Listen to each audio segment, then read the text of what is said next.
My name is Kelly, K-E-L-I, McAllister, M-C, capital A-L-I-S-T-E-R, and I am the TBI spokesperson or public information officer.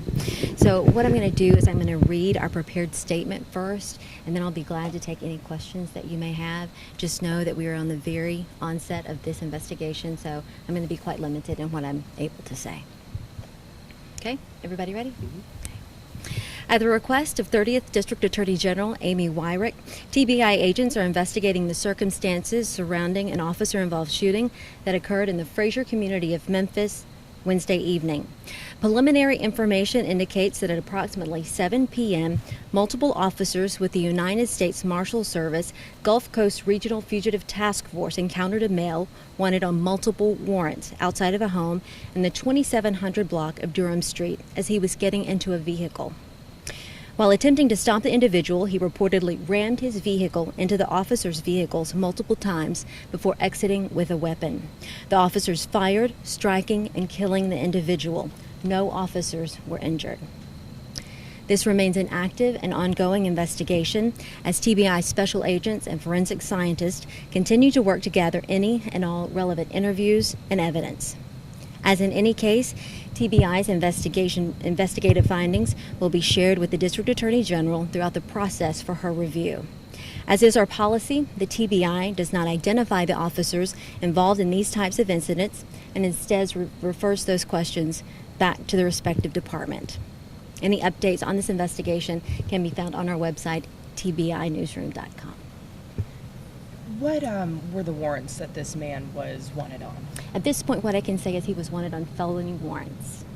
And it was U.S. Marshals involved in the police action shooting, no Shelby County Sheriff's deputies or Memphis police officers? That is correct. U.S. Marshals were involved in this one. What department were the U.S. Marshals out of? They're with the Gulf Coast Fugitive Regional Task Force, and I don't believe I said that correctly. But it's the U.S. Marshals, and it will be in the statement that I will put on our website, but it's the Gulf Coast Regional Fugitive Task Force, and they work, I believe, in kind of the southeast region. Can you confirm the identity of the person involved? I cannot at this time. Was the weapon found that he reportedly displayed after?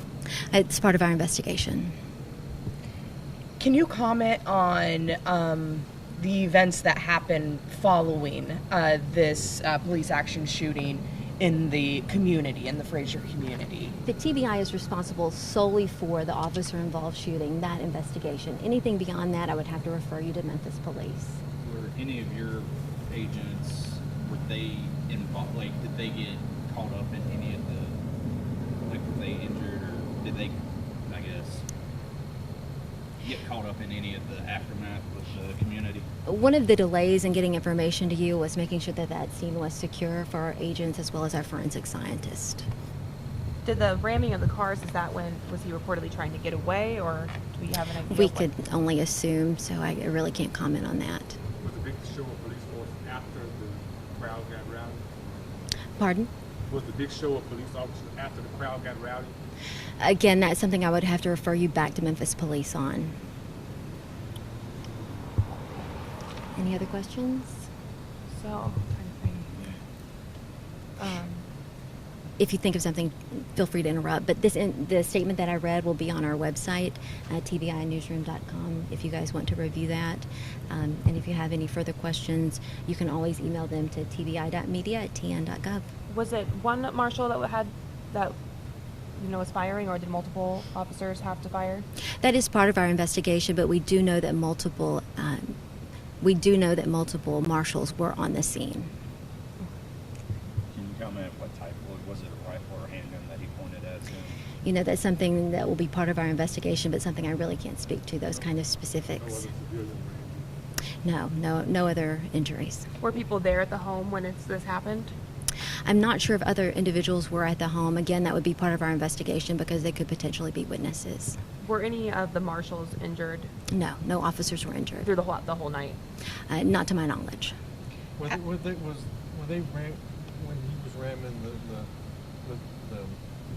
the other cars, Mm-hmm. were they on Durham or were they on Overton Crossing? It was in front of a home on Durham. On Durham. Mm-hmm. It was in front. Okay, so it was on Correct. Durham. Okay. And all this happened outside the home. You said he was spotted in a vehicle outside the home. I believe he was spotted as he was exiting the home and getting into a vehicle. Do you know, is that a known residence for him?